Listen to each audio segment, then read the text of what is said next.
My full name, Jason Anthony Datuin. My occupation, dreamer. My first meaningful recollections of food was probably like at the family ranch.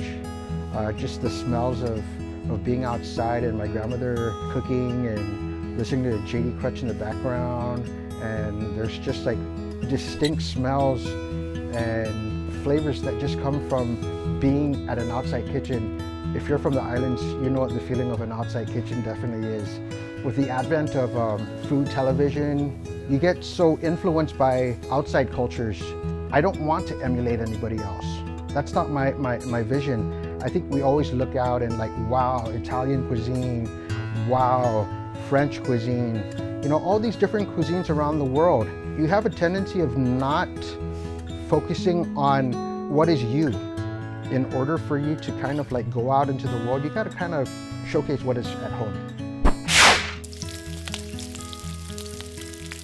I've always had the passion for food. I mean, I've always been cooking since I was young, cooking at family parties. I had the opportunity to leave off island for culinary school. I got my bachelor's here on Guam. I could have gone to Le Cordon Bleu or CIA, which is great. They actually brought culinary school to Guam, you know, the GCC Culinary Academy. So I said, you know what, they have all the tools and the opportunity right here at home. I think many people who go to culinary school, they always have that notion of wanting to start their own restaurant. Basically, the natural progression was to start off at the night markets, allow people to try what different is all about, go into a mobile situation, expand, and then after that, go into a restaurant. But somehow things changed along the way. The rise of different Denancy. We joined a culinary contest at the Mingilao Night Market where we basically won for the best Denancy.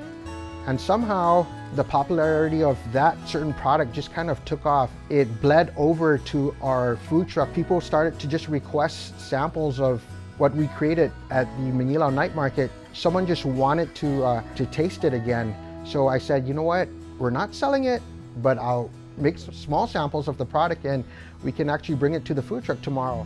That request led to 2 requests, 2 requests led to 4 requests. It got to the point where people were asking us to make it and bottle it.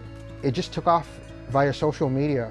Different Denancy is an experience. It's not just Denancy. People go through hoops and travel lengths just to get the Denancy. It's amazing to see how this one little jar makes people so happy that they've received it somehow. The way I see different within the next at least 1 to 3 years, we're gonna probably be expanding into a sauce company. And we're gonna expand not only by having it distributed locally, but through our networks and actually online, because there is quite a demand for it. So I just want to be able to kind of actually spread that half a day, all day, everywhere. I think the most important thing is do you. Listen to what your passion is calling you to do, what your heart speaks of. Although it sounds cliche and stuff, but you only have one life to live. And life is way too short to be listening to so many other voices. Follow that voice in your head. There's a reason why it's there.